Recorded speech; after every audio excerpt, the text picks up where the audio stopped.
"I want a divorce," Tyler shouted, then shoved the cake away with all his strength. The 3-tier wedding cake skidded across the marble floor and crashed, bursting apart. Frosting splattered onto Wren's red silk dress, the only dress she'd been allowed to choose for herself in 3 years. Ruined in 3 seconds. 150 guests went rigid. No one said a word. Then, one by one, phones began to rise. Tyler climbed onto the stage at the Meridian Grand Hotel and yanked the microphone from its stand. "I invited all of you here to be witnesses. I'm divorcing my wife. Tonight. Right now." The entire ballroom jolted with shock. Wren felt her legs tremble beneath her. "She's infertile," Tyler said, his voice cold as a blade. "She miscarried my only child and she can't get pregnant again. 3 years. Not a single child. What kind of woman can't do the one thing she was born to do?" Wren hadn't even caught her breath when the grand doors flew open. A woman in a tight yellow dress stepped inside, her 5-month belly thrust forward in open defiance. A 2-year-old child held her hand, trailing behind her. Wren recognized her instantly. Mia, her best friend. The only friend Tyler had ever allowed her to keep. Now she understood why. "This is the mother of my child," Tyler announced into the microphone, "and she's carrying the second." Laughter exploded through the crowd. Wren's vision blurred. The floor seemed to tilt. She crumpled down beside the mess of frosting and shattered cake, with no phone, no money, and not a single way to reach her sister, because Tyler had erased that number 3 years ago, collapsing in front of 150 people who held their phones up and recorded every second. But there was one person who didn't film. Outside the glass doors, in the darkness of the hotel garden, Cass Moretti had been standing there from the beginning, a glass of whiskey in his hand, his dark eyes never leaving the woman on the floor. He hadn't come for the party. He'd come for her, the way he'd always stayed close to her for the past 20 years. And while 150 people fought for the best angle, he set his glass down, stepped through the glass doors, walked straight through the crowd as if they didn't exist, knelt beside Wren, and lifted her into his arms. She didn't know who he was, but he knew her. 20 years ago, in a snow-choked alley on Chicago's South Side, a 7-year-old girl had taken off the only coat she owned and laid it over a boy who was dying. That girl was Wren, and that boy was him. But that wasn't the most terrifying part. The most terrifying part was this.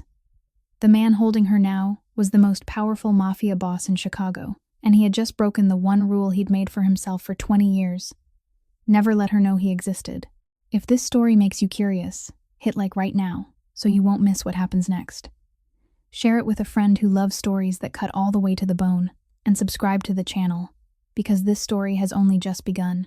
Tyler charged down from the stage, his face a dark, furious red, both hands clenched into fists. He cut across the ballroom straight toward Cass, his leather shoes striking the marble floor like a countdown. "Put her down. You don't know who you're up against." Cass didn't move. He didn't take a step back. He didn't even breathe faster. He only turned his head just enough to look at Tyler over his shoulder, and spoke so softly that the people closest to him had to hold their breath to hear it. "She isn't your wife anymore. You made that clear in front of 150 people." Tyler stopped 3 steps away. Not because of the words, because of the eyes. Eyes that were dark and flat. Not angry, not afraid, nothing at all. And that nothing was what made Tyler hesitate. Because ordinary people look at danger and feel fear. Truly dangerous men don't need an expression. Mia stood on the stage with a hand on her pregnant belly, her mouth parted, but no sound coming out. The 2-year-old began to cry. 150 guests still held up their phones, but no one stepped forward. Not a single person. Cass turned his back and walked out of the ballroom. Wren was still unconscious in his arms, her head tipped against his chest, her red silk dress smeared with white frosting. He moved through the corridor of the Meridian Grand, past the front desk where the night clerk rose as if to say something and then sat back down the moment he met Cass's eyes. Through the revolving doors and into the Chicago night in November. Cold wind slammed into them. Wren stirred. Her eyes opened slowly, cloudy, not understanding where she was. Then she looked up and saw the face of a strange man less than a handspan from her own. She flinched, her whole body going rigid. "Put me down!" Her voice shook, but it was firm. Cass lowered her gently. One hand stayed at her elbow, until he was sure her legs wouldn't buckle. Wren staggered 1 step, but didn't fall. She wrapped her arms around herself, both hands gripping her upper arms, staring at the ground. "Thank you," she said without looking up. "Where will you go?" Cass asked. "I don't know." Wren kept her gaze down. Then she slid a hand into the pocket of her dress and froze. "No phone." Tyler had her phone. Tyler always had her phone. She opened her wallet. Empty. No cards, no cash, nothing at all. For 3 years, she hadn't been allowed to keep money. And then she realized the worst thing. She wanted to call her sister. But she couldn't remember Nora's number. Tyler had deleted it from every device 3 years ago, and she hadn't spoken to her sister since. She stood on a Chicago sidewalk near midnight, with no money, no phone, not a single number to call, her red silk dress streaked with white frosting, and nowhere to go. Cass watched her. He saw everything. The way her hands searched her pockets and then fell limp. The way her eyes went distant when she understood she had no way to reach the only family she had left. He let her stand there for a few more seconds, because he knew she needed time to breathe. Then he said, calm as if he were reading off a delivery address, "Nora Ashford, 2847 Maple Drive, Evanston, 30 minutes from here." Wren looked up at him. Her eyes widened. "You know my sister?" "I know a lot of things," Cass said. "But right now, the only thing that matters is that you're safe." He pulled out his phone and sent a message. 30 seconds later, a black car slid to the curb. The driver stepped out and opened the back door without a word. "This car will take you to your sister's house," Cass said. "Or anywhere you want to go." Wren looked at the car, then back at Cass. She wanted to refuse. She'd been controlled by a man for 3 years, and something in her screamed not to trust anyone. But she was standing on the street near midnight, with nothing in her hands, and this man had just given her what no one in that ballroom had given her, a way out. She stepped toward the car, then stopped, turned back. "What's your name?" she asked. "Cass Moretti." "Thank you, Cass Moretti." Her voice still trembled, but for the first time, she held his gaze straight on. Then she got into the car. The door shut. The car eased away from the curb and merged into the night traffic of Chicago. Cass stood there watching until the taillights vanished at the end of the street, one hand in his pocket, his face unchanged. A figure stepped out from behind one of the hotel's pillars. Dante Voss, Cass's head of security, nearly 6'3", broad-shouldered, a face that looked carved from stone. He came to a stop beside Cass and said in a low voice, "She didn't recognize you." Cass didn't look back. He kept his eyes on the far end of the street where the car had disappeared. "Good," Cass said, and in that single word was everything. 20 years of watching. 20 years of protecting from the shadows. 20 years of keeping his distance from the woman who had saved his life when she was nothing but a skinny 7-year-old in a snow-filled alley. She didn't remember him, and he wanted it to stay that way. But tonight, he had broken every rule, and neither he nor she knew it yet, that tonight was only the beginning. Cass walked straight into the elevator without turning back toward the ballroom. Through the glass doors, he could still see inside. Chaos. Guests clustered in small groups. Tyler stood in the center, one arm wrapped around Mia, the other gesturing sharply as if explaining something to the people around him. The 2-year-old cried in a stroller. The shattered cake still lay on the floor. No one cleaned it up. The elevator carried Cass to the top floor. The penthouse suite. Wide, modern, cold. Floor-to-ceiling windows overlooked the entire Chicago skyline. Leather furniture arranged with precision for conversations that never happened.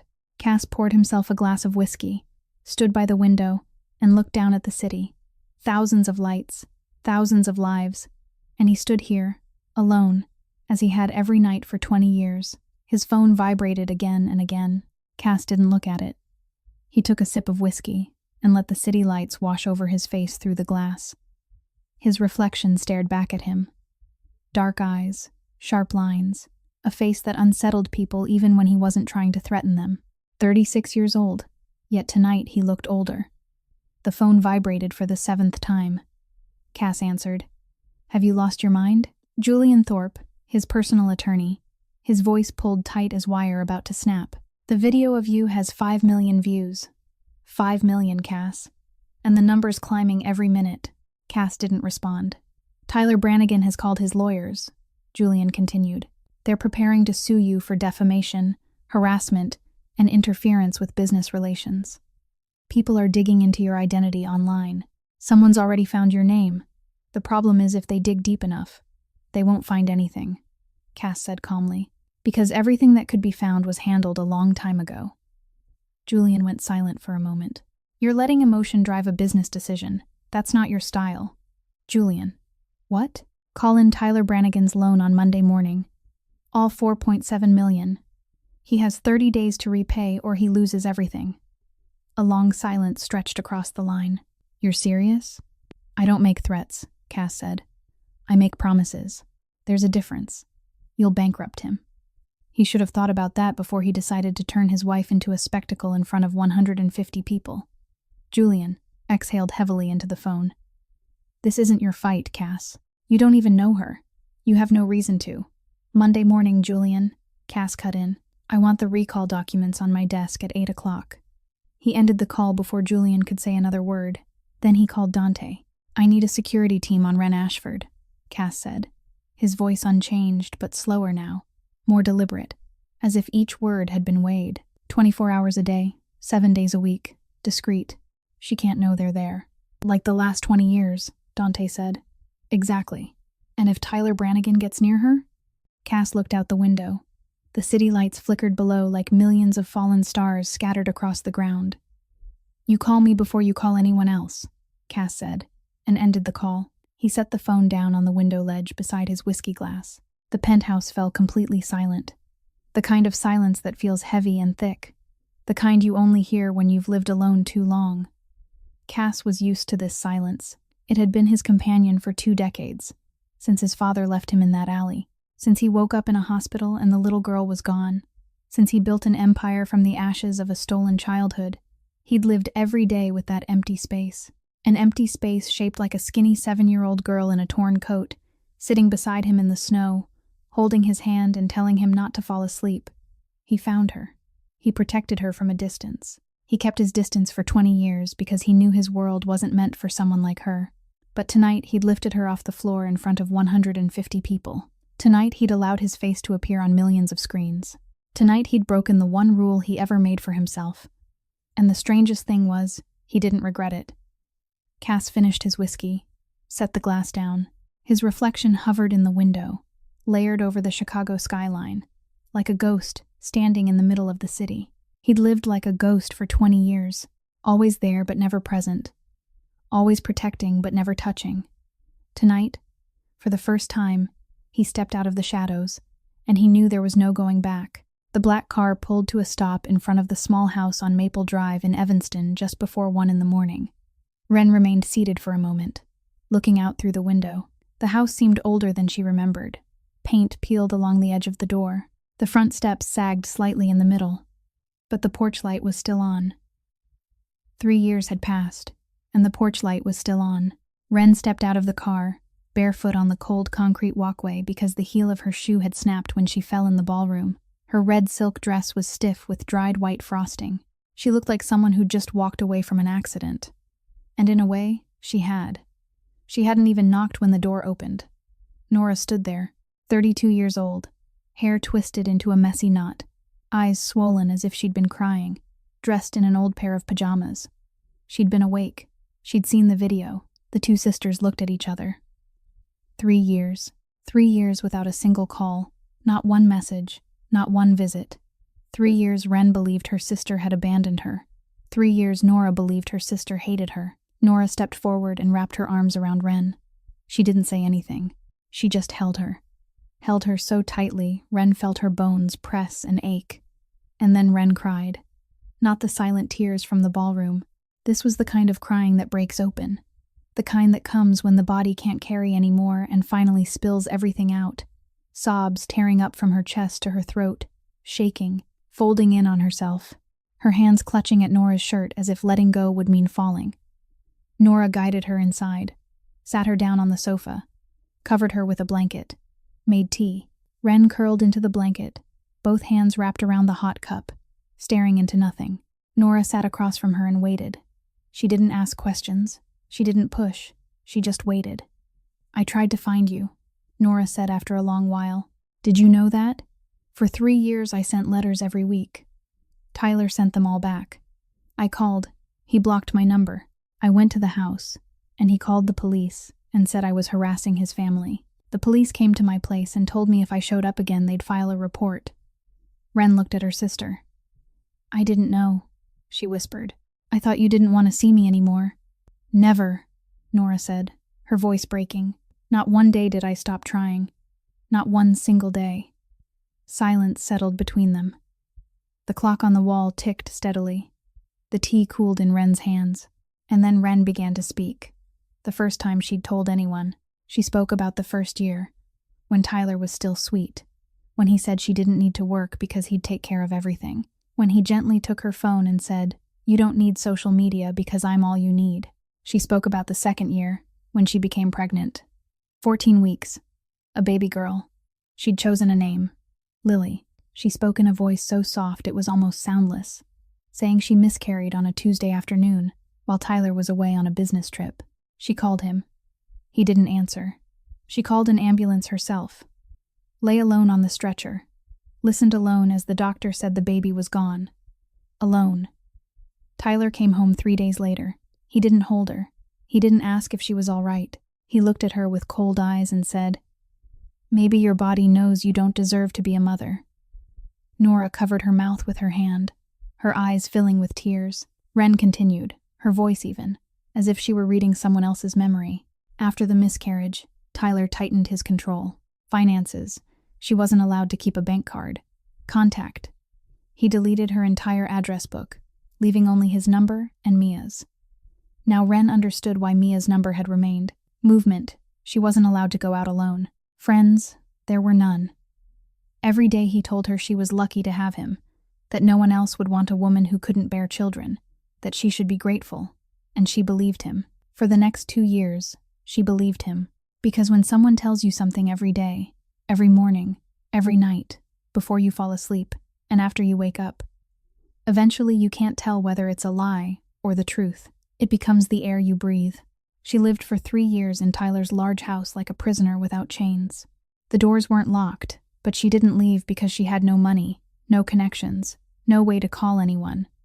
She ate the meals Tyler allowed, wore the clothes Tyler chose, spoke the words Tyler wanted to hear, and every night, when Tyler slept, she lay awake staring at the ceiling, wondering when she'd lost herself. 3 years, Wren said, her voice cracking. 3 years I lived like that. And tonight he stood in front of 150 people and said, "I'm infertile," as if that's all I am, as if I'm not even human. Nora slid from her chair down onto the floor and knelt in front of her sister, gripping Wren's hands, and cried. Not quiet tears, angry tears, the kind that make your whole body shake because you want to hit someone and can't reach them, your jaw clenched between broken sobs. "You're here now," Nora said through tears. "You're here and he will never touch you again. I swear to you."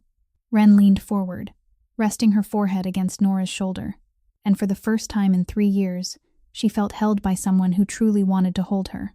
Wren slept on Nora's sofa that night. The sleep was shallow, broken, filled with fractured dreams of shattered cake and laughter and Mia's face stepping through the door.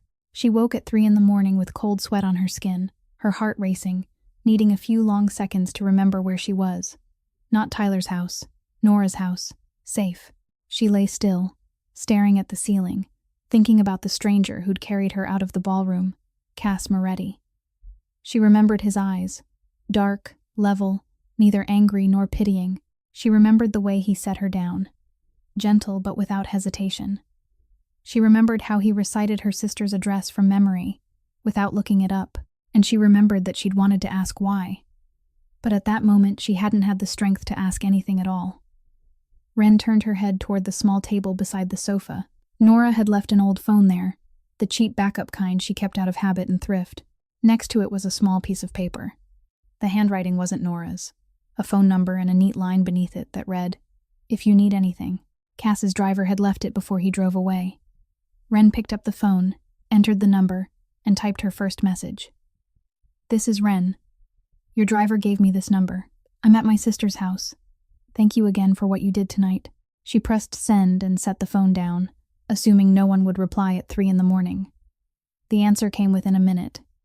"I'm glad you're safe." Short. No questions. No pressure. Wren stared at the words for a long time. Then she typed again. "You're still awake." I don't sleep much. Me neither. Not tonight. That's understandable. Silence lingered between messages. Wren typed and erased, typed and erased. Finally, she wrote, I don't know how to thank you. What you did tonight. No one's ever done that for me before. You don't owe me anything, Cass replied. They exchanged a few more messages. Careful, light. Like two people standing on opposite sides of a river, speaking just loudly enough to be heard. Wren asked if he was from Chicago. Cass said he was born and raised here. Wren said she was too, South Side. Cass didn't say that he knew. Didn't say that he knew exactly which street, which temporary house, which elementary school. He only wrote, South Side makes people tough. Wren smiled for the first time since stepping into the ballroom that evening. Or bruised, she wrote back. Sometimes both, Cass answered. Nora emerged from the bedroom then, squinting at the glow of the phone. She sat beside Wren and glanced over her shoulder, reading a few lines. Then Nora said, fully awake despite the hour, Is he single? Wren hurried to shield the screen. Nora. I'm serious, Nora said, her face solemn. Wren didn't answer her sister, but she couldn't resist. She typed to Cass, My sister wants to know if you're single. The three dots appeared, disappeared, appeared again. Finally, Cass replied, Tell your sister I'm honored, she asked. Nora read it and nodded with satisfaction. I like him, she declared, then went to make coffee even though dawn hadn't come yet. In the penthouse at the top of the Meridian Grand, Cass set his phone down and laughed.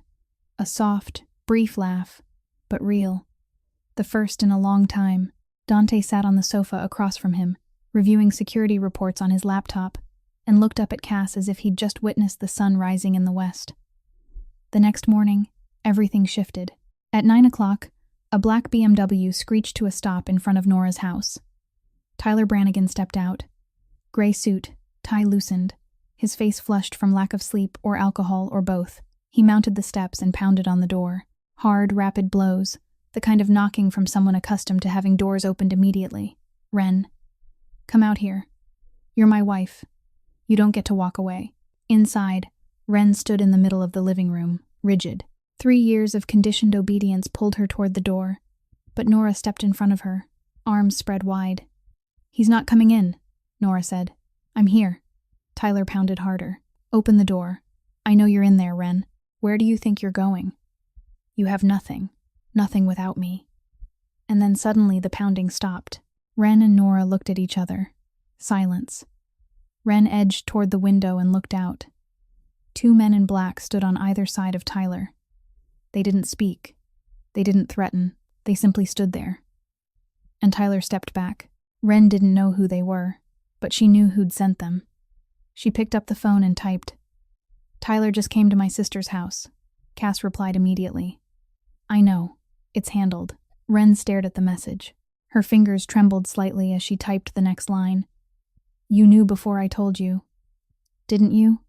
30 seconds of silence. Then Cass answered. I have people protecting you. I should have told you sooner. I apologize for the intrusion. Wren studied the words for a long moment. She thought about 3 years with Tyler. 3 years controlled by a man who said everything he did was because he loved her. And now there was another man protecting her without asking. She should be angry. She knew she should be angry. But she typed, I should be angry. But I just feel relieved. Thank you. In the penthouse, Cass read that message and called Dante. Look into Tyler Brannigan completely. Finances, relationships, everything. I want to know where his money is, where it's going, and what he's hiding. You think he's hiding something? Dante asked. Men like him always are, Cass said, and he wasn't wrong. 3 days after the night of the party, Wren texted Cass. I want to thank you in person. There's a small cafe near my sister's house. Can you come? Cass stared at the message for a long time. He knew he should refuse. He should keep his distance. He should return to the shadows where he'd stood for 20 years. But he typed, what time? The cafe sat on a quiet street in Evanston, the kind of place locals knew but tourists never found. Small tables, mismatched wooden chairs, paintings by neighborhood artists on the walls. The scent of fresh coffee and baked bread lingering in the air. Wren was already seated in the far corner when Cass walked in. She wore a cream sweater and jeans, her hair loose to her shoulders, looking nothing like the woman in the red dress streaked with frosting that night. Softer, More real. More like herself. 2 cups of coffee waited on the table. "I ordered for you," she said as Cass sat down. "Americano," I guessed. "You guessed right," Cass said. She smiled faintly. The smile was fragile, like something newly repaired after being shattered.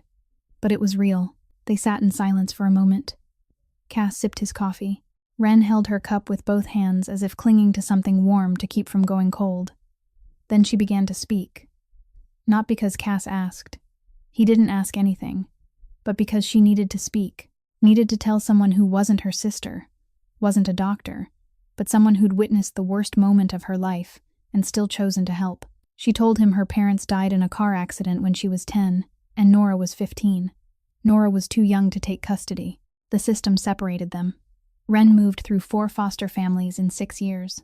The first family was kind but relocated after a year. The second, the foster father drank and had heavy hands. The third wasn't cruel, wasn't kind, just indifferent. The kind of indifference that wounds a child more deeply than blows. The fourth locked her in her room whenever she was disobedient, sometimes all day, without food. She spoke evenly, as if reciting someone else's biography. When Nora turned 18, she fought to bring Wren home. But by then, Wren was 13, already carrying scars no one could see. She graduated high school and entered college on a scholarship she never knew the source of. She wanted to become a teacher, wanted to teach children in the South Side, where she grew up, where she knew there were hundreds of children like her who needed one adult to believe in them. Then she met Tyler at 24. He was 7 years older. A businessman. Confident.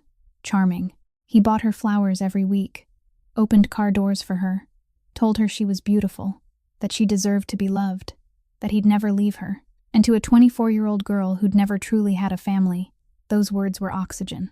"I thought he was the family I'd never had," Wren said. "I thought I finally belonged to someone."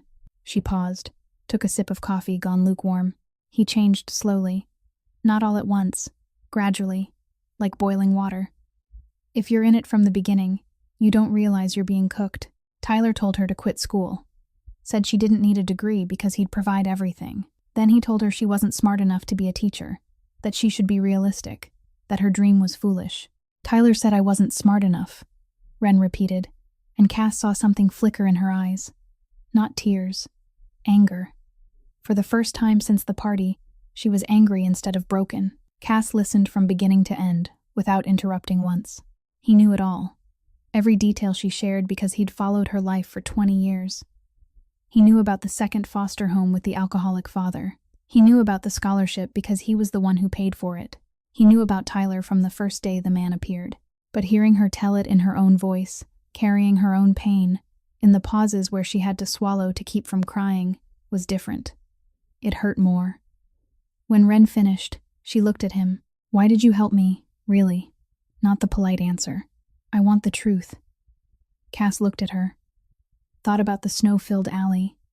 Thought about the 7-year-old girl taking off her coat. Thought about 20 years. "Because I know what it feels like to be thrown away when no one helps," he said. "And I don't want anyone to carry that alone." Wren held his gaze for a long moment after that, studied his eyes.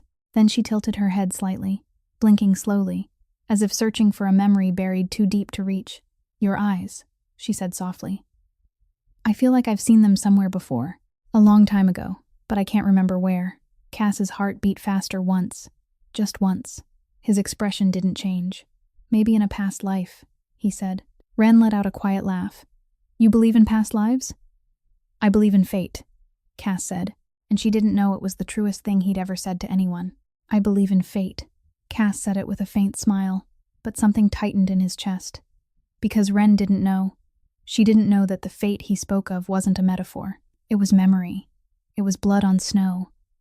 It was the coldest night of his life. Chicago, 20 years earlier. Winter. Cass was 16. His father, Enzo Moretti, was a low-level Mafia runner in a drug line operating out of the South Side. Not a boss. Not a man of power. Just a small link in the chain. A delivery man with a drinking problem. The kind of man an organization uses and discards without a second thought. That night, Enzo told Cass to deliver a package to an address in West Englewood. Cass refused. It wasn't the first time his father had ordered him to do it, but it was the first time he said no. Enzo beat him. Not the beating of an angry father. The beating of a drunk who'd lost control. The kind where fists don't stop when the other person falls. Where a body is slammed against a wall and then the ground and then the wall again until it stops moving. Enzo dragged his 16-year-old son out of the house and threw him into the alley behind the row houses on Morgan Street. Snow was falling. Not the soft, pretty kind people photograph. The wet, heavy, skin-cutting kind. The kind that kills the homeless in Chicago every winter. Cass lay on the ground, his back against frozen concrete. Blood ran from his scalp down his temple. Hot, and then cold, and then stiff. One eye swollen shut, ribs cracked on the left side, every breath like a blade driven into his flank. He didn't scream, didn't call out, because there was no one to call. And because on the south side, a scream in a dark alley doesn't bring people running. It makes them lock their doors. Snow began to cover him. Cass thought this was how he would die. 16 years old, in an alley, alone, and no one would know. Then the girl appeared. He didn't hear footsteps. There was simply a small face in his blurred line of sight. A child. 7, maybe. Thin. Too thin. The kind of thin that tells you the child doesn't eat every meal. She wore a coat torn at both elbows, far too light for a Chicago winter. Tangled hair. A dirty face. But her eyes were bright, large and clear, looking straight at him without fear. Most children who see a bleeding teenage boy in a dark alley would run. She didn't. She knelt beside him, said nothing, just looked. Then she did something Cass couldn't forget even 20 years later. She took off her torn coat, the only coat she had in the middle of winter, and laid it over him. Then she stood and ran. Cass thought she was gone, thought she'd gotten scared, but she came back, less than 5 minutes later, dragging an older man from the convenience store at the mouth of the alley, saying something Cass couldn't hear, and the man called an ambulance. The girl returned to sit beside Cass on the frozen ground. Without her coat, she trembled violently, her small hands clasped tight together, but she didn't leave. She took his hand. Her hand was tiny, ice cold, but firm, and she said in a small, steady voice, "Don't fall asleep. If you fall asleep, you'll die." Cass remembered the way she looked into his eyes when she said it. Those wide eyes, not crying, not panicked, just determined to keep him alive. The ambulance came, delivered onto a stretcher. When he turned his head to look back, the girl was gone, as if she'd never been there. Only the torn coat remained on his chest, still warm with the body heat of a 7-year-old who'd given away the only thing she had. Cass kept that coat. For 20 years, he searched for her, not immediately, because back then he was a teenage boy with nothing. But when he grew up, when the Meridian Empire expanded under his hand instead of his father's, when he had power and resources, he looked. It took 11 years. Wren Ashford, orphaned at 10, separated from her sister. 4 foster homes, 2 abusive. When Cass found her, she was 18, in college on a scholarship he himself had quietly funded through a nameless foundation. From then on, he protected her from a distance. The rent on her apartment was always slightly below market, because the landlord received compensation from a company Wren had never heard of. The hospital bill from her miscarriage disappeared from the system because of a technical error. Every time her life tilted toward hardship, an invisible hand steadied it, and she never knew whose hand it was. Cass's rule was simple. Watch. Protect. Never make contact. Never let her know. For 20 years he kept that rule. For 20 years he was the shadow standing behind her life. And now, in a small cafe in Evanston, she sat across from him, smiling, holding a cup of cooling coffee. Saying his eyes felt familiar, but she couldn't remember from where. Cass looked at that smile. The smile of a woman who didn't know she was sitting across from the man whose life she saved 20 years ago. And he swallowed the truth. Swallowed it like glass. Painful. Sharp. But necessary. Because if she knew, everything would change, and he wasn't ready to lose her again. A week after the cafe, Wren showed up at the door of Cass's penthouse holding a small notebook. She waved it in front of him like a child proud of a perfect test score. "I made a list," she announced. "A list of what?" Cass asked. "Of things I've never been allowed to do. 3 years with Tyler, I wasn't allowed to decide anything. Not where to go, not what to do, not who to be. So now I'm doing all of it." She opened the notebook and read aloud. "Learn to ride a motorcycle, take a painting class, volunteer at a dog shelter, camp under the stars, watch the sunrise over the ocean, go to a concert and dance, Take a road trip with no destination. Learn to cook one really good dish. Apply for a teaching job. Cass studied the list. 10 items. 10 things most people would call ordinary, but to Wren they were pieces of a life that had been stolen. "When do we start?" he asked. "Today," Wren said. They began with the painting class. A small studio in Lincoln Park. The kind of place where people came to drink wine and splash color more than study art. Wren painted a sunflower that looked like a sunburned cactus. She looked at the canvas, then at Cass, then back at the canvas, and she laughed. Not the soft, careful, restrained laugh she'd learned to wear during 3 years with Tyler. This was the kind of laughter that tipped you sideways, that brought tears from joy instead of pain, that made your stomach ache and stole your breath. Cass watched her laugh and thought it was the most beautiful sound he'd ever heard. His own painting was worse. He drew a cat that made the instructor ask which country it was a map of. Wren laughed so hard she had to grip the table to keep from falling off her chair. She kept both paintings. The following week, the dog shelter, a small rescue outside the city, full of barking and the smell of wet fur. Wren loved them all. She knelt in front of each kennel, slipped her fingers through the wire, spoke to each dog as if they understood every word. But at the end of the row was an old dog, mixed breed, gray fur, one cloudy eye. The staff said it had been left at the gate 2 years ago. No one had adopted it. It was afraid of people, trembled whenever anyone approached. Wren sat down on the concrete floor in front of its kennel. She didn't reach inside, didn't call to it, didn't do anything at all. She just sat there, quiet, patient. 10 minutes, 20. Cass stood at the end of the hallway, leaning against the wall, watching her. The old dog shook in the corner. Wren didn't move. 30 minutes. Slowly, the dog stepped out from the corner, one careful step at a time. Trembling, it came close to the wire, sniffed the hand resting on Wren's knee, and then, gently, pressed its head against her palm. Wren didn't move. She only smiled. And Cass stood there at the end of the corridor, his chest tightening because he saw it clearly. She was still that girl.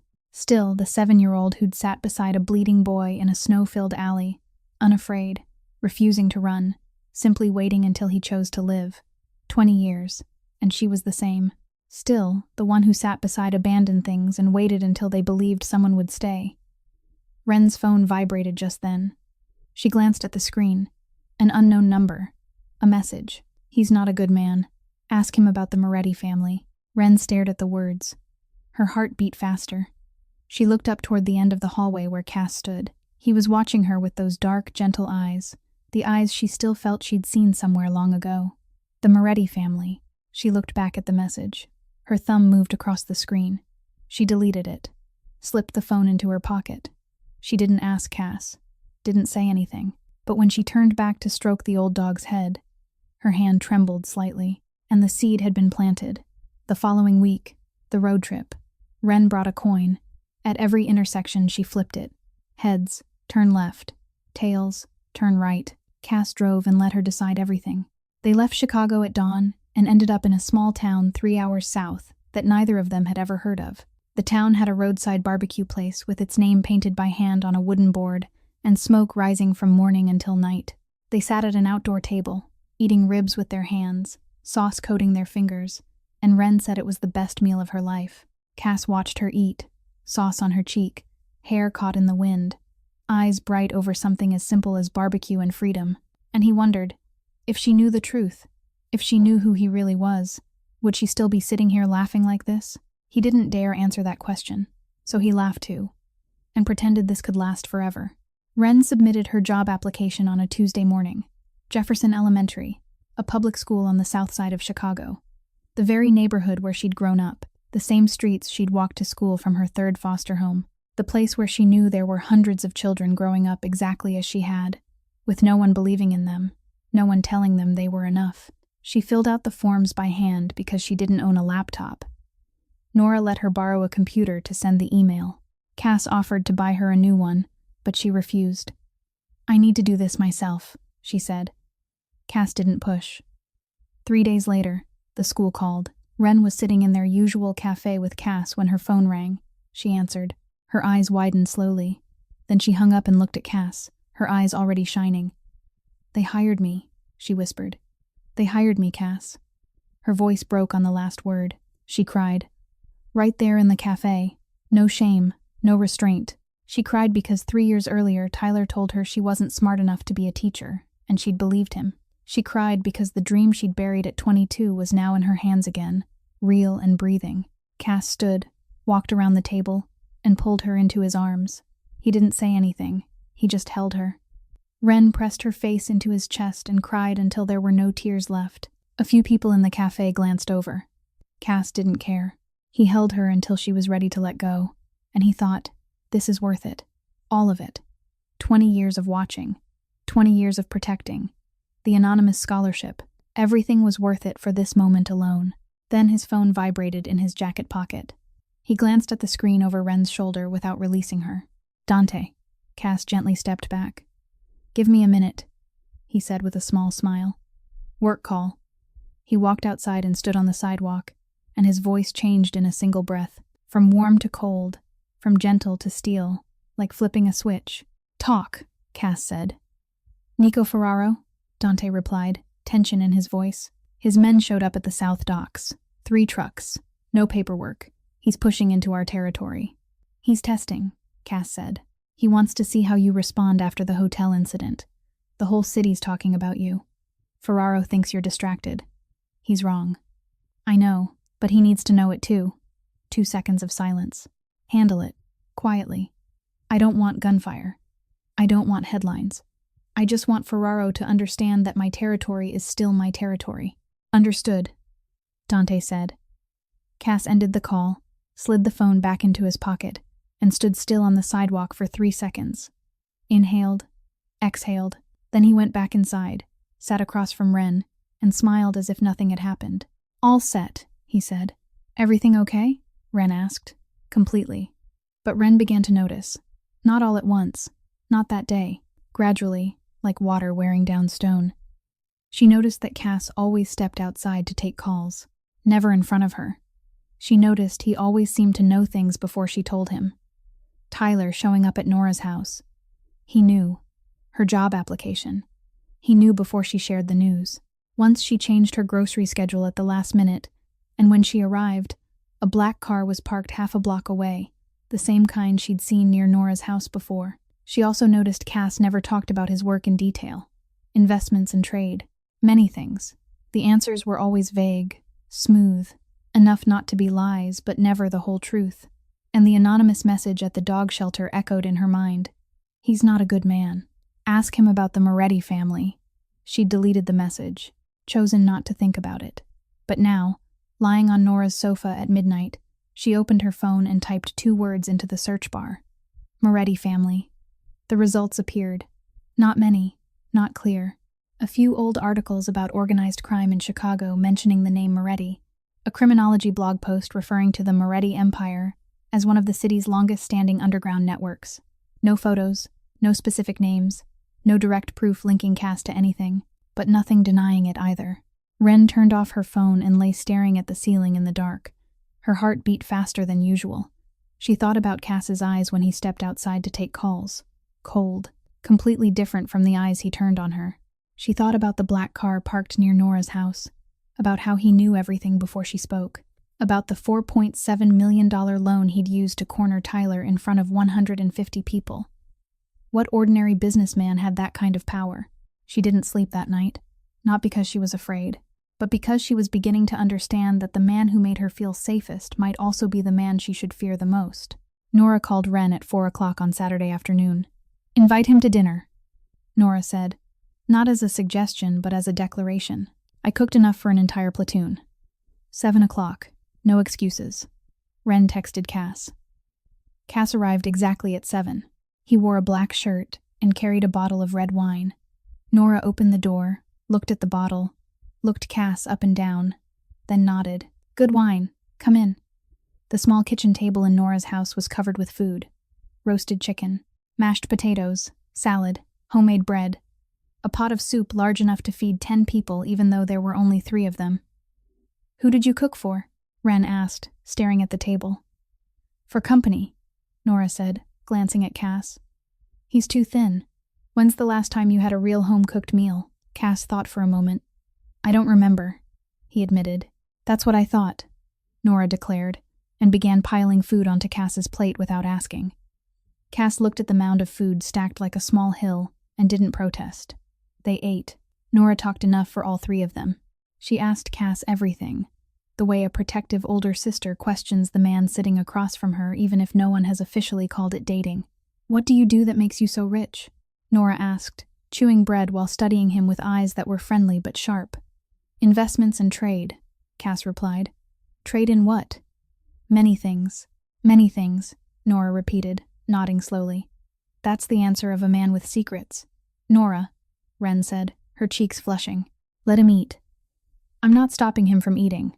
I'm asking questions while he eats. He can do both at the same time. Right, Cass?" "That's right," Cass said, and found himself smiling. Nora seemed satisfied. She shifted to asking about his family. "He said his parents were gone. No siblings." Nora went quiet for a moment after that, then quietly added more chicken to his plate without a word. That was how Nora showed care. Not with speeches, with food. Dinner lasted more than 2 hours. Not because there was so much to eat, though there was plenty, but because none of them wanted it to end. Nora told stories about Wren as a child, stories only an older sister would remember. Wren covered her face and begged her to stop, but her eyes were laughing. Cass sat there listening and felt something he didn't have a name for. A small table, family food, laughter, warm yellow light, someone adding food to his plate without asking, someone telling a funny story and looking at him to see if he'd laugh, someone treating him like he belonged there. Cass had never had this. Not as a boy with a drunken father who used his fists.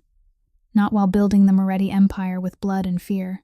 Not in the vast penthouse where he ate alone each night in front of windows overlooking the city. This was the first time, and it made his chest ache in a way he hadn't expected. An ache because it was beautiful. An ache because he knew he didn't deserve it. After dinner, Nora cleared the table and shooed them both toward the front porch. "Go outside. I'll wash up. No help needed. Out." Wren and Cass stood on Nora's porch. The porch light cast a soft yellow glow. The Chicago night was cold but not unbearable. Cars passed in the distance. Dry leaves rustled along the sidewalk. "Thank you for coming," Wren said softly. "I know my sister can be a lot." "Your sister is wonderful," Cass said. And he meant it. "You're right. She's the best person I know." Wren looked at him under the porch light. Her eyes were warm, gentle, no longer carrying the image of the woman collapsed on marble that night. Or perhaps the mark was still there, but she'd learned to stand even while it healed. Then Wren stepped forward, rose onto her toes, and pressed a kiss to Cass's cheek. Quick, light, warm. Then she turned and ran back inside without looking back, the door closing behind her. Cass remained there under the yellow porch light, his hands at his sides, his face unchanged. But inside his chest, something shifted. Something he'd buried deep and long ago was stirring awake. He stood there for a long moment, before stepping down from the porch and walking toward his car. Cass drove away from Nora's house, his cheek still warm from Wren's light kiss. Chicago moved past the windshield in long streaks of streetlight. He drove slower than usual. He didn't want to go back to the penthouse, didn't want to return to the silence. His phone vibrated. "Dante," Cass answered. "Boss, we have a problem." Dante's voice never shook. But tonight there was something heavier beneath it. Nico Ferraro's men took photos of Wren leaving her sister's house this afternoon. Clear shots, her face, the address. They sent them with a note. "What did the note say?" Cass asked, his voice flat. "Pretty girl. Shame." Cass tightened his grip on the steering wheel until his knuckles turned white. He didn't speak for 10 seconds. 10 seconds that felt like 10 minutes. Dante waited. He knew when silence mattered. "Increase the detail," Cass said at last. "Double it. Nora's house, the school, everywhere she goes." "Already done the moment we received the photos," Dante replied. Another silence.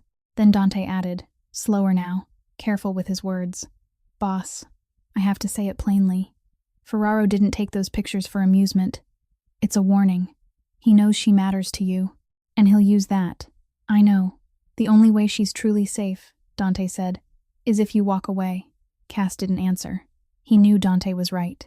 Knew it with the cold mind that had built the Meridian Empire from the ashes of a drunken father. Knew it with 20 years of experience in a world where emotion is weakness, and weakness gets exploited. Every minute he stood beside Wren, he drew her closer to his world. And his world killed people. "I understand," Cass said, and ended the call. He drove back to the penthouse. He didn't pour whiskey, didn't stand by the window.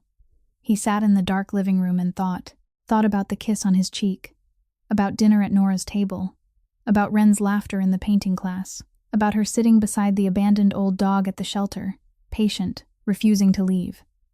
Then he thought about the note. Pretty girl. Shame.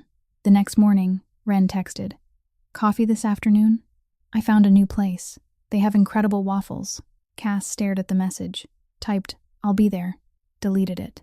Typed, "I'm busy today." Deleted that too. In the end, he didn't reply. That afternoon, Wren texted again. "Are you okay? Busy?" Cass didn't answer. That night, another message. "Cass?" He looked at her name on the screen, looked for a long time, then turned the phone face down. The second day, Wren called. Cass watched the phone vibrate on the table, her name flashing. He didn't pick up. She called again, a third time. Cass stood by the penthouse window looking down at the city and let it ring until it stopped. A message followed. "I don't understand what's happening. If I did something wrong, tell me." He didn't respond. Dante entered the room late that afternoon. "She's in the lobby downstairs," Dante said. "She asked the front desk if she could come up to the penthouse. They said no. She's in the hallway." "What hallway?" "Top floor. She managed to get up somehow. Probably convinced housekeeping. She's sitting outside your door." Cass walked to the security monitor in the corner of the room and looked. Wren sat on the hallway floor, her back against the wall beside the penthouse door, knees drawn to her chest, arms wrapped around her legs. She wore the cream sweater she liked to wear for coffee. Her hair was loose. Her eyes were red. She sat there, not knocking, not calling again, just sitting and waiting. Cass stared at the image on the screen, and his body went still, because he'd seen this before. 20 years earlier, in a snow-filled alley on the south side, a 7-year-old girl sitting on frozen ground beside a bleeding boy, not leaving, not afraid, just sitting and waiting until he chose to live. Cass watched the camera for another 20 minutes. Wren didn't move, didn't stand, didn't walk away. She sat as if she was prepared to stay all night if she had to, because that was who she was. She didn't abandon the things she cared about. Not ever. Whether it was a dying boy in the snow or a man trying to push her away. Cass could fight the entire city. He could confront Nico Ferraro. He could bankrupt Tyler Brannigan without blinking, but he couldn't watch Wren sit outside his door and do nothing. He walked to the entrance, turned the handle, opened the door. Wren looked up, eyes red, cheeks damp, but she wasn't crying anymore. She'd finished crying. Now she only looked at him with that steady strength he remembered so clearly, the gaze of someone who'd endured abandonment too many times to mistake how much it hurts. She stood. "Don't disappear," she said. Her voice didn't tremble, didn't plead. It was firm. "I can't survive another person disappearing. My parents disappeared. My sister was taken away. Tyler locked me in and then threw me away. If you want me gone, say it, but don't disappear." Cass looked at her. The woman standing before him, eyes red, spine straight, refusing to collapse one more time. "I'm sorry," he said. 2 words. Quiet, but real. Wren held his gaze for another moment. Then she stepped over the threshold and walked into the penthouse, without waiting to be invited. She sat on the sofa, looked at him, and said, "Don't do that again." "I won't," Cass said. And that was the moment he chose her. Chose her knowing Nico Ferraro was taking her picture. Chose her knowing his world would brush against hers. Chose her even though Dante was right, even though reason was right, even though every survival instinct forged over 20 years in the shadows warned him this was a mistake. He chose her because he'd tried to walk away, and he couldn't. Cass picked Wren up at 4 a.m. She stepped out of Nora's house in the dark, eyes half closed with sleep, hair twisted into a messy knot, wrapped in a thick sweater. "You're still not going to tell me where you're taking me?" she asked as she climbed into the car. "No," Cass said. "Go back to sleep. It's a long drive." Wren looked at him as if she might argue, but then she leaned her head against the seat and closed her eyes. She was asleep before they left Evanston. Cass drove through the night, 4 hours on the highway, headlights cutting through darkness, the city falling away behind them, replaced by flat fields, then rolling hills, then the faint scent of salt in the air. He looked at Wren more than he looked at the road. She was curled in the passenger seat, arms folded loosely against her chest, her face relaxed, peaceful in a way he had never seen when she was awake. When she slept, there was no fear, no memories, no Tyler, no ballroom, no shattered cake on marble floors, only stillness. Cass drove and thought he could keep driving forever, as long as she sat there, as long as he could watch her like this. Lake Michigan appeared just as the sky shifted from black to gray. Cass parked in an empty lot near the sand. The wind came hard off the water, carrying cold mist. He gently touched Wren's shoulder. "Wake up," he said softly. "We're here." Wren blinked, squinting out the window. Her eyes widened. She pushed open the car door and stepped out without putting on her shoes. Bare feet on cold sand. She ran toward the water's edge. The eastern horizon was changing color, gray to pink, pink to orange, orange to gold. Then the sun rose from the water, slow and solemn, as if it had all of eternity to complete the task. Light spilled across the lake, turning the surface into liquid fire. Wren stood at the edge of the water, barefoot on wet sand, wind blowing her hair back. She stretched her arms wide, and she cried, not the cry of pain, the cry of someone who's been locked in a dark room for too long and is seeing light for the first time. The kind where tears fall but the mouth is smiling, where the body trembles, not from cold, but from trying to hold all the beauty at once. Cass stood a few steps behind her. He didn't touch her, didn't speak. He just stood there and watched her standing in the sunrise as if she belonged to it, belonged to the light, belonged to every beautiful thing the world had owed her for 27 years. And he thought, if this is the last moment, if after this everything collapses, if Nico Ferraro, if the truth, if the darkness of his world catches up, then this moment is enough. Watching her stand in the dawn, barefoot, arms open, crying because something is beautiful instead of because it hurts. It is enough. They stayed at the beach all day, built sandcastles the waves erased, collected shells, ate lunch at a small lakeside shack, sand in their shoes, wind in their hair, salt on their skin. Wren laughed more than Cass had ever seen. She laughed when the waves chased her, laughed when the sandcastle collapsed, laughed when Cass stepped near a washed-up jellyfish and jumped back so fast he nearly fell. That night, Cass drove her back to Nora's house. She stood by the car door, looked at him, and said, "This was the best day of my life. Thank you." Then she went inside. At 11 that night, Cass's phone vibrated. A message from Wren. "I'm in love with you, Cass Moretti, and it scares me. But I choose it. I choose being afraid with you, over being safe alone." Cass stared at the message for a long time, sitting on his bed in the dark penthouse, the only light the glow of his phone against his face. He typed and erased. Typed and erased. Finally he wrote, "I love you too. And I'm afraid too." He sent it. 3 dots appeared from Wren's side. Then a small heart. No more words. None needed. Cass smiled in the dark.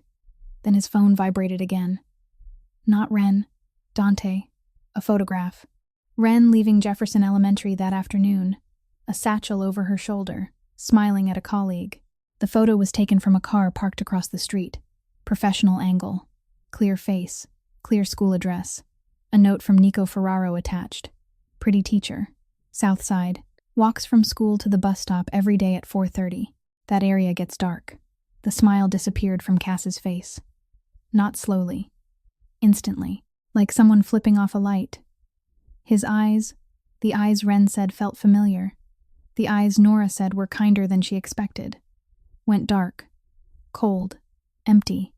Not hot rage. The other kind. The kind the whole city knows not to provoke. The quiet kind. The kind where the water goes completely still before the storm hits. Cass called Dante. "Call a family meeting. Tonight." His voice was flat, as calm water. Dante didn't ask why. He knew that tone. All of Chicago knew that tone, and it never meant anything good for the man standing on the other side. Tyler Brannigan lost everything in 30 days. The $4.7 million loan was called in exactly as Cass had promised. 3 businesses filed for bankruptcy. 2 properties were seized by the bank. Mia left when the money ran out. taking the 2-year-old and her 5-month pregnancy with her, disappearing as quickly as she'd appeared the night of the party. Tyler sat in a temporary rental in West Loop, drinking from morning until night, and planning revenge. He didn't have enough money to fight Cass in court, not enough power to fight him with force, but he had one thing: information.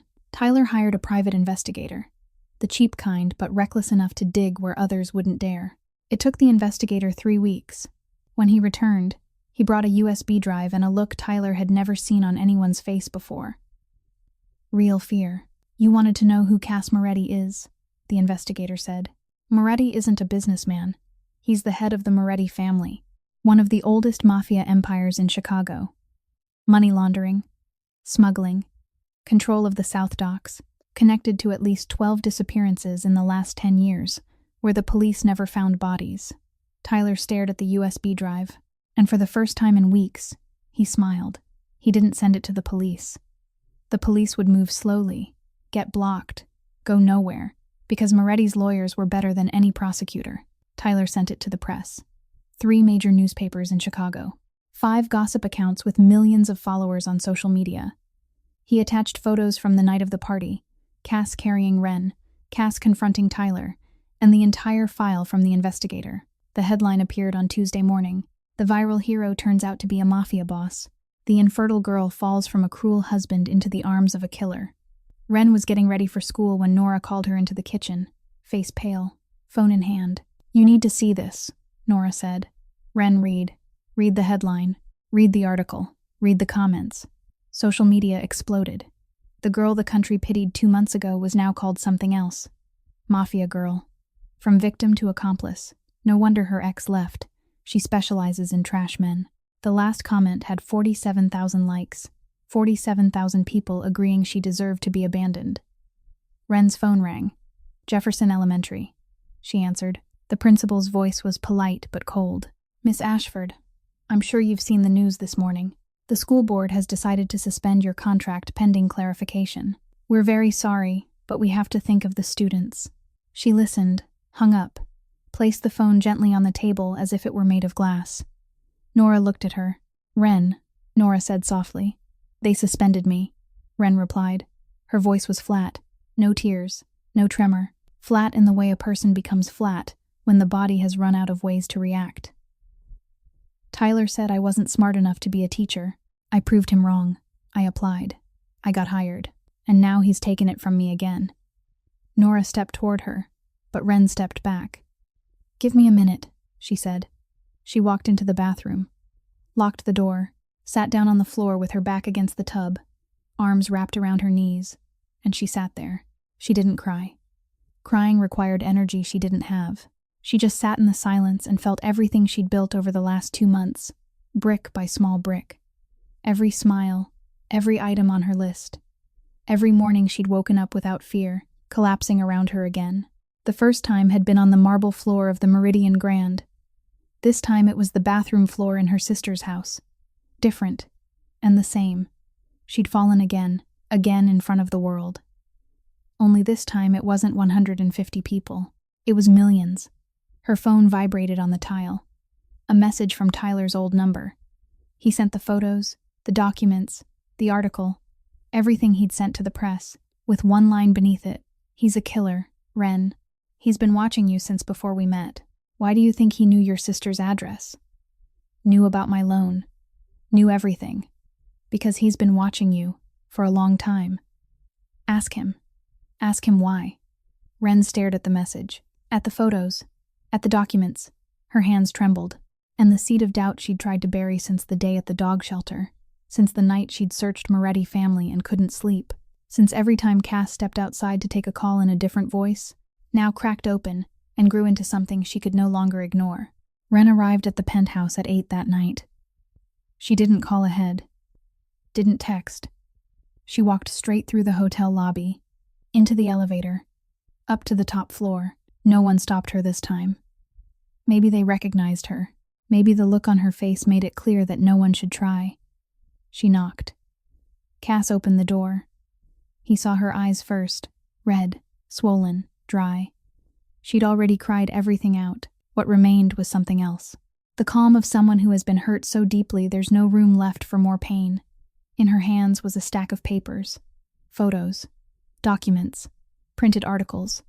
Everything Tyler had sent. She walked past Cass without waiting to be invited. Straight to the center of the living room. She laid the papers down on the glass table. Then she turned to face him. "You're Mafia," she said. Not a question. Cass didn't answer. The Meridian family. Smuggling. Money laundering. Control of the South Docks in Chicago. Connected to 12 disappearances. She recited the details from memory. Every one of them. "You've been watching me. Not since the party. Before that. Long before that. You knew my sister's address because you already knew it. You knew about my miscarriage because you were watching. You knew everything about my life before I told you a single word." She stopped. Swallowed. Why? One word. Soft. Heavier than anything Cass had ever heard. He stood there looking at her.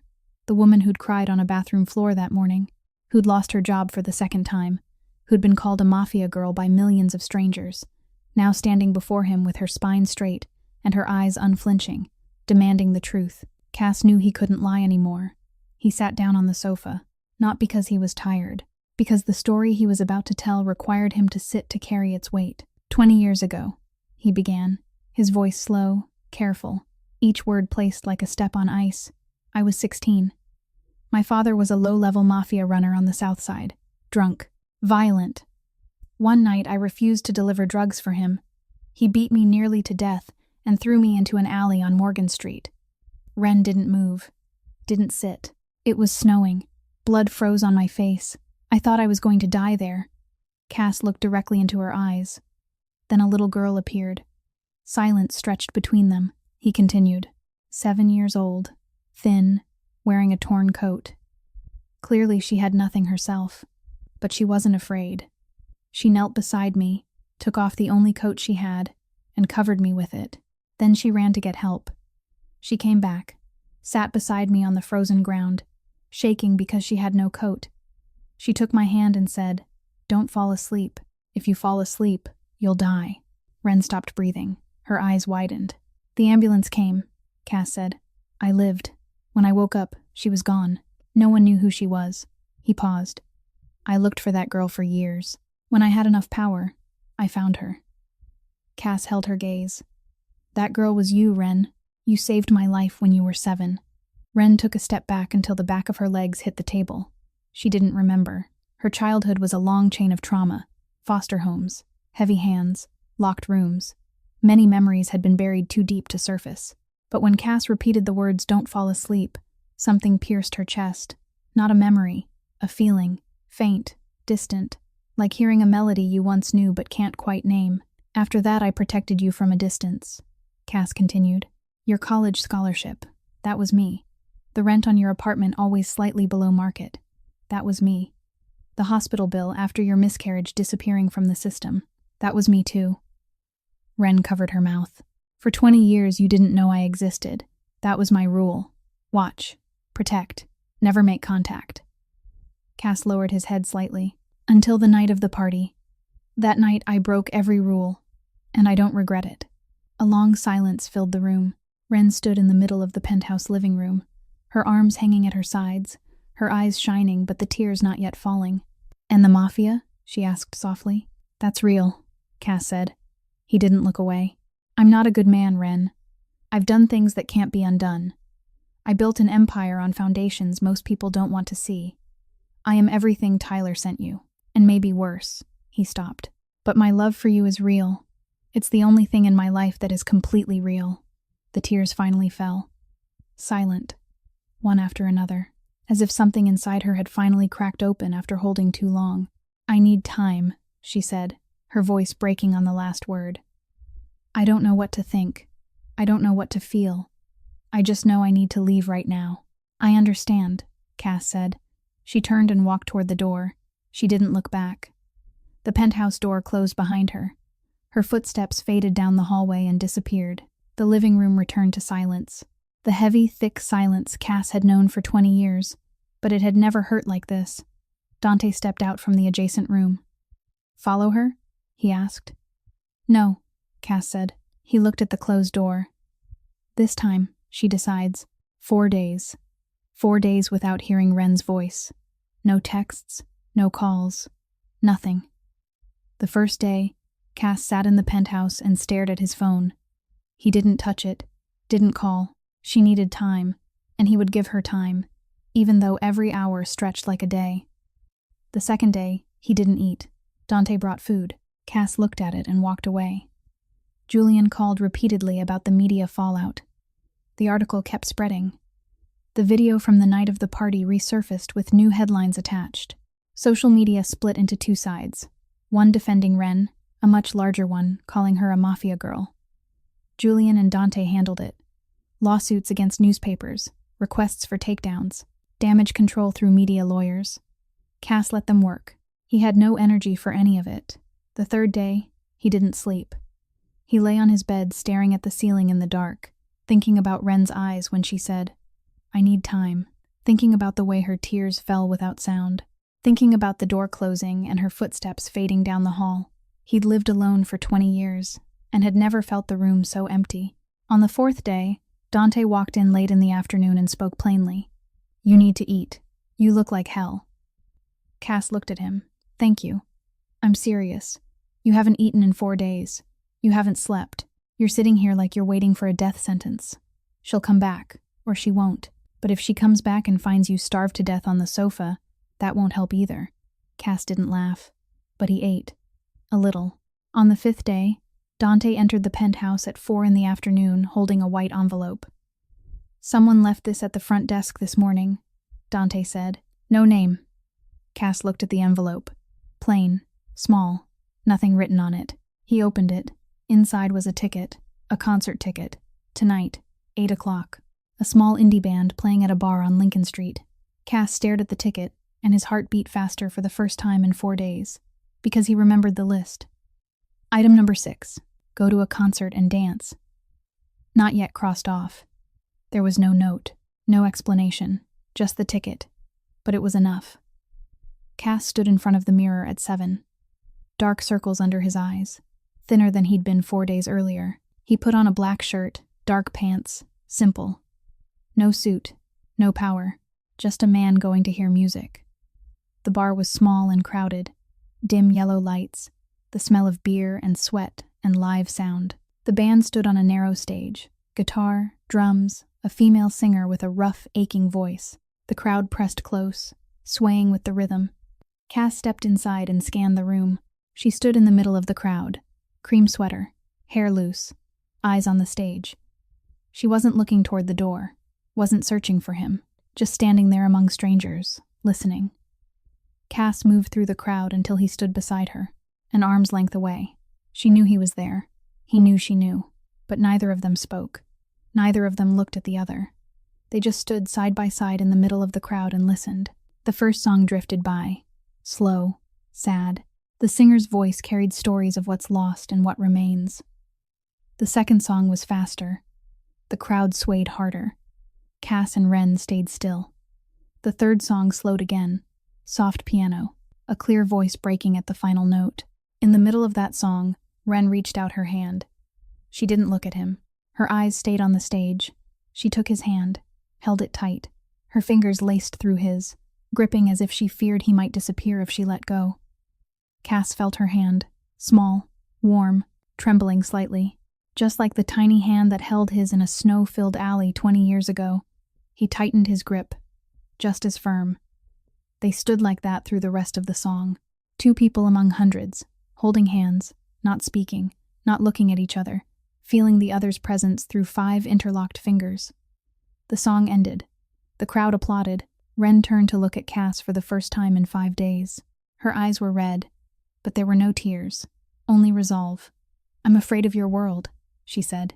Her voice was soft but steady, and he had to lean close to hear her over the music and voices. "I'm afraid of what you've done. I'm afraid of what could happen to me if I stay with you." She paused, squeezed his hand tighter. "But I'm more afraid of losing you. I've lost enough. My parents, my childhood, 3 years with Tyler, my dream. I don't want to lose the only thing in my life that makes me feel truly loved." Cass looked at her, the woman standing in the middle of a crowded bar, dim light touching half her face.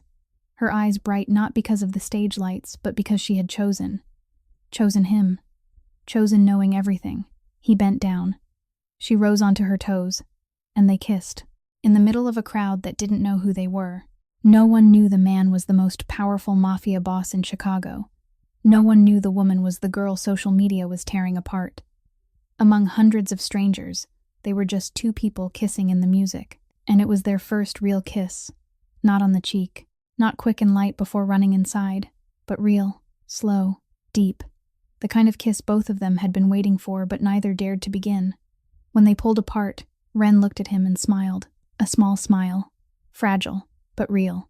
And Cass thought, this is why I broke every rule.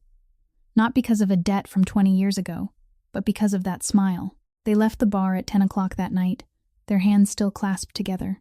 Lincoln Street glowed beneath rows of lights, people drifting past them in small groups, laughter spilling out from the surrounding bars and dissolving into the cool air.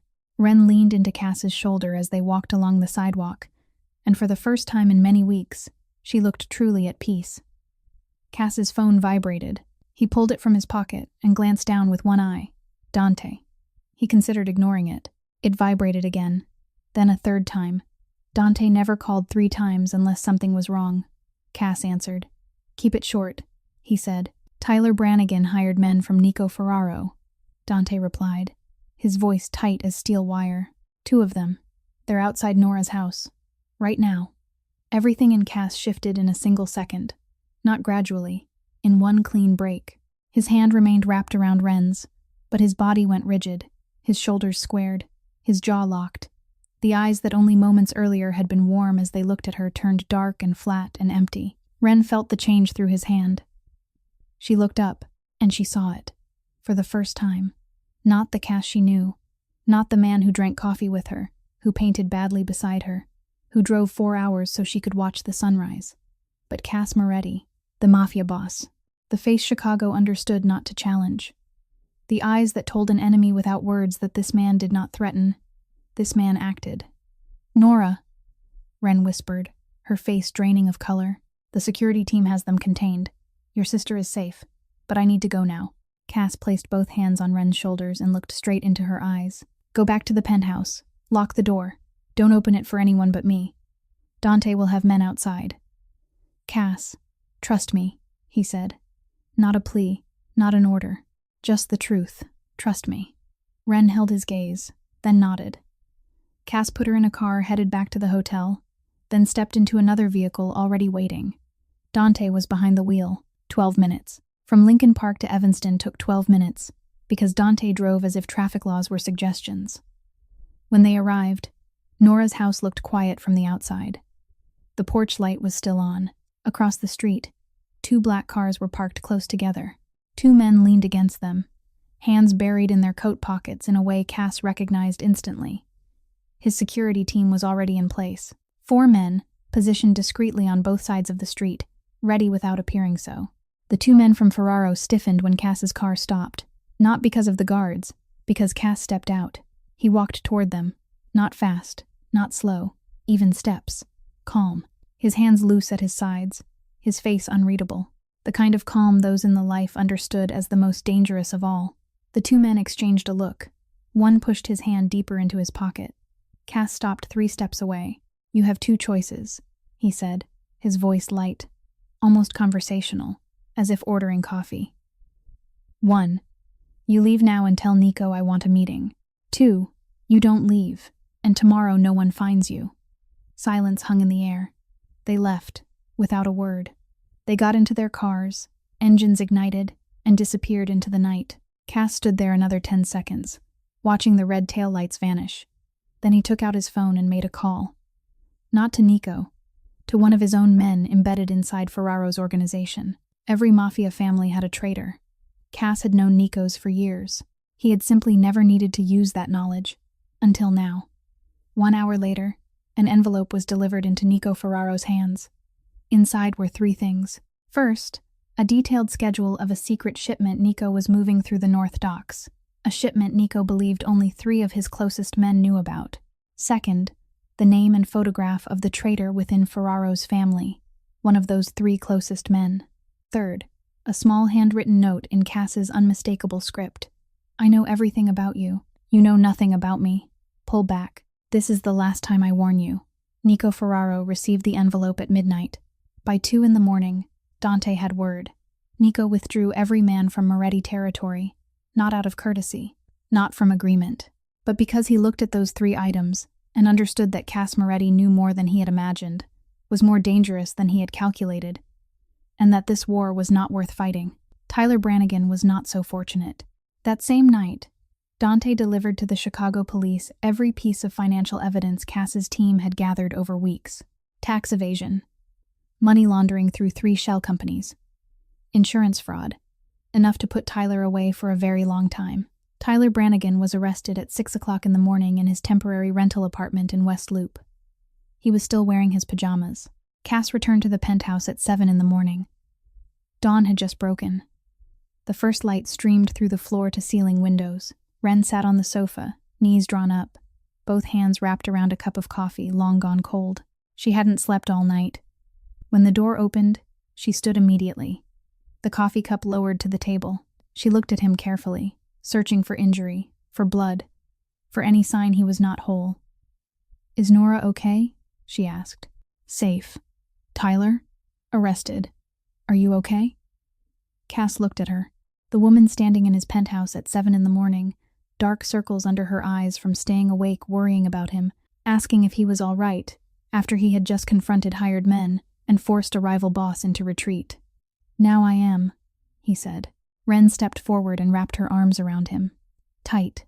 Her face pressed into his chest. Her arms locked around his back as if she feared that if she loosened her hold, he would disappear again. You came, she murmured against him. You always come. Cass held her, resting his chin against the top of her head. I'm sorry, he said softly. I'm sorry my world touched you. Wren lifted her face to his. Her eyes were red from lack of sleep, but they shone with something Cass didn't dare to name. It's our world now, she said. In the weeks after the night of the concert, Cass began to change. Not the kind of change that happens overnight.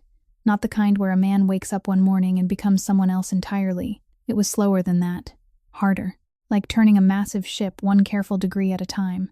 One morning he called Julian into the penthouse and said, I want to go legitimate. Julian stared at him as if he'd just spoken Greek. Legitimate how? Exactly. Everything that can be, Cass replied. Gradually. The businesses, the cash flow, the assets. Whatever can be cleaned, we clean. Whatever can't be cleaned, we shut down. You know how long that'll take, Julian said. I don't care how long it takes. I care that it starts now. Julian studied him for a long moment, then opened his briefcase and took out a notebook. All right, he said quietly. Where do we begin? Cass wasn't naive. He knew you don't erase 20 years in a single night. He knew some things never wash clean, no matter how many times you scrub them. He knew there would be men inside the organization who would see this as weakness, who would resist. But he also knew that for the first time in his life, he had a reason to want a different future. One evening, as he and Dante sat in the penthouse reviewing a list of assets to be converted, Dante asked him, You're changing because of her. Cass thought about it. I'm changing because of me, he said at last. She's just the reason I want to. Is there really a difference? Dante asked. Yes, Cass answered. If I change because of her, the day she leaves I'll go back to who I was. If I change because of me, it's permanent. Dante nodded and said nothing more. Wren was rebuilding too. After Tyler was arrested, evidence surfaced showing he had orchestrated the smear campaign in the media. He'd hired the investigator. He'd sent the files to reporters. He'd sabotaged her teaching career as an act of deliberate revenge. When the truth came out, Jefferson Elementary called Wren back. The principal apologized. The school board apologized. Wren listened, nodded, spoke very little. She wasn't angry. She understood. But she didn't forget. She returned to her classroom on a Monday morning. 23 third graders looked at her with wide eyes. She stood at the chalkboard, a piece of white chalk in her hand, and thought of the 10-year-old orphan she had once been, sitting in a classroom in this very neighborhood, no one telling her she was enough. Today she would be the one to tell these children that they were. The wedding took place on a Saturday afternoon in June. Small, very small. Cook County Courthouse. Wren wore a simple white dress, one she chose herself from an ordinary store, not designer, not selected by anyone else. Cass wore a black suit, white shirt, no tie. Nora stood beside Wren and cried from the moment they walked in until the moment they stepped back out. Tears of joy. Tears because her little sister was finally loved by someone worthy of her. Tears because 3 years of silence and distance had led to this moment. To Wren standing there smiling, and everything was all right. Dante stood beside Cass, straight as ever, his expression carefully neutral. But when Cass said "I do," Wren saw Dante blink faster than usual and turn his head away for a single second. His eyes were red, just for a second. Then he was composed again. Julian Thorpe signed as a witness. As he set the pen down, he looked at Cass and said, "This is the only contract I've ever signed that actually makes me happy." That evening, Nora cooked dinner. Of course she did.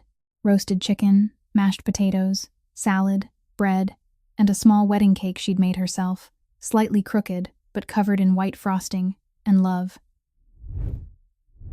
They ate at Nora's small kitchen table, 4 people. Nora, Wren, Cass, Dante. Dante ate 3 plates of chicken and declared it better than any restaurant in Chicago. Nora blushed and served him a 4th. Wren sat beside Cass, her head resting against his shoulder, looking at the small table crowded with food and laughter, and realized this was what she had been searching for all her life. Not the penthouse, not the money, not the power. This table, these people, the feeling of belonging. That night, in the bedroom at the penthouse, Wren took out her small notebook. The list. She went through each item slowly. Learn to ride a motorcycle. Crossed off. Take a painting class. Crossed off. Volunteer at the dog shelter. Crossed off. Road trip with no destination. Crossed off. Watch the sunrise over the lake. Crossed off. Go to a concert and dance. Crossed off. Cooking. Camping. Apply for a teaching job. Crossed off. Crossed off. Crossed off. Every line marked complete. Wren looked at the finished list for a long time. Then she picked up her pen and added one final item. Find a home. She studied the words. Looked at Cass lying on the bed, reading something on his phone. Looked around the penthouse that now held her shoes by the door, her sweater draped over a chair, her coffee cup resting on the kitchen counter. And she drew a line through the final item. 5 years later, the penthouse was no longer cold. No more perfectly arranged leather furniture set for conversations that never happened. Now there were small slippers by the door. 2 pairs, one belonging to Wren and one impossibly tiny. There were crayon drawings taped to the refrigerator. The scent of baked bread drifted from the kitchen. Laughter, high and bright, echoed down the hallway. Their daughter was named Lily, 4 years old, black hair like Cass, wide, luminous, stubborn eyes like Wren. She had a habit of making her father read to her every night before bed, and she would not close her eyes until he finished the final page. Cass read in a low, steady, patient voice. The most powerful Mafia boss in Chicago, sitting in an armchair with a 4-year-old curled in his lap, reading stories about princesses and dragons, and no one who saw those hands gently turning the pages would believe they had once made an entire city tremble. That night, Wren was clearing out the storage room. They were reorganizing the penthouse because Lily needed her own playroom now. Wren opened box after box, sorting, deciding what to keep and what to let go. Most of it was old belongings of Cass's, things he had never bothered to touch. Old suits, papers, books. Then she found a small wooden box tucked into the back corner of a closet. No label, no inscription. The wood was scratched and worn, the kind of box kept not for its beauty but for what it holds. Wren opened it. Inside lay a child's coat, very small, torn at both elbows. The fabric thin and faded, the kind of cheap coat never warm enough for a Chicago winter. Too small to belong to any adult, too old to have been Lily's. Wren lifted it carefully. It was light, almost weightless. She brought it closer to her face, and something shifted inside her. Not a thought, not logic, a feeling. The same faint sensation she had once brushed against when she first looked into Cass's eyes in that cafe and thought they felt familiar. Now it rushed back, not in a clear scene like a film, in fragments, cold, snow, darkness, an alley, frozen concrete biting into her knees, blood, so much blood, a boy's face, older than her, lying on the ground, eyes closed, skin pale as paper. She was taking off her coat, placing it over him, the wind cutting into her skin when the cold struck without the coat, but she didn't put it back on. She ran, found an adult, came back, sat down, took his hand much larger than hers, cold and slick with blood. She held it tight and said, "Don't fall asleep. If you fall asleep, you'll die." Wren stood in the storage room, the torn coat pressed against her chest, tears sliding down her face without her wiping them away. She remembered. Not everything, but enough to understand. She thought of the long scar on Cass's back, the scar she had seen hundreds of times when he changed shirts, when she wrapped her arms around him from behind, when Lily climbed onto her father's back demanding a ride. She had seen it but never asked, knowing some wounds are stories a person isn't ready to tell. Now she knew where it came from. From that night. From that alley. From a drunken father who had beaten a 16-year-old boy nearly to death for refusing to deliver drugs. Wren wiped her eyes and drew a long breath. Then she carried the coat into the living room. Cass was in the armchair. Lily lay curled against him, already asleep. The book remained open across his lap. He was watching his daughter sleep with the same eyes Wren had seen so many times but had never understood as clearly as she did in that moment. Dark eyes that could freeze a room, eyes that had frightened men twice his size. Yet when they rested on his child, they softened completely. "You kept it," Wren said softly. Her voice trembled but did not break. She stood a few steps away, holding the small torn coat against her chest. "For 25 years, you kept my torn coat." Cass looked up, looked at the coat in her hands, then into her eyes, and he understood. She remembered. He didn't speak for a long moment. The living room was quiet except for the gentle rhythm of Lily's breathing. Then Cass said quietly, "That was the first thing anyone ever gave me, the first thing in my life. A 7-year-old girl with nothing, willing to give the only thing she had to a stranger dying in the snow." He paused. "I could never let it go." Wren knelt beside the armchair and wrapped her arms around both of them. Her arms encircled father and daughter together, holding tight, her face pressed into his shoulder. "Thank you for finding me," she whispered. "Thank you for saving me first," Cass replied. They stayed that way for a long time. 3 people in an armchair in a penthouse overlooking the Chicago skyline. The torn coat resting in Wren's lap, small and fragile, yet it had bound 2 lives together for 25 years. The following week, the coat was framed. Wren hung it on the living room bookshelf beside their wedding photograph and Lily's newborn picture. A torn coat from a 7-year-old girl who had nothing yet gave everything. Proof that sometimes one small act on a freezing winter night can change 2 lives forever. That is the story of Wren and Cass, the story of a woman knocked down by life more times than she could count yet who never stopped standing back up. Of a man raised in darkness, who guarded one small act of kindness for 20 years as if it were a flame in a storm. Of a love that was imperfect, not clean, not easy, but real. Life does not always give us beautiful beginnings, but it always gives us the chance to choose again. To choose love even after being hurt. To choose trust even after betrayal. To choose to give even when we have little. Because sometimes what we give away when we have nothing turns out to be the most valuable thing of all. If this story has touched your heart, please press the like button to support our channel. Share this video with someone you believe needs to hear it today. And if you have not yet subscribed, please do so now, so you won't miss new stories each day. How did this story make you feel? Which moment moved you most deeply? Share your thoughts in the comments below. We read every line and cherish every word shared from your hearts. Wishing everyone watching this video good health, a joyful life, and peace in every day. Goodbye, and we will see you in the next video.